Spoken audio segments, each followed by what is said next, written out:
ஓகேவா? நீங்க புதையல தேடி போக போறீங்க, உங்க அப்பா அம்மாவும் உங்களை தேடி வர போறாங்கன்னு நினைக்கிறேன் பின்னாடியே.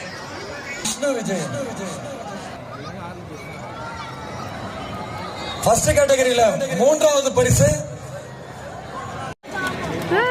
சூப்பர், கை சூப்பர். நான் நம்ப மாட்டீங்க. லைஃப்ல எவ்வளவு பெரிய ப்ராப்ளம் வந்தாலும் அவன் ஒரு ஃபீனிக்ஸ் பறவங்க பொழைச்சு வந்துருவான். யாரு ப்ரோ அது? வேற யாரு? நான் தான். இலக்கண கவிதை எழுதிய அழகே உருகியதே என் உயிரே, உனதிரு விழிகள் இமைத்திடும் பொழுதில் பகலிரவு உரைகிறதே.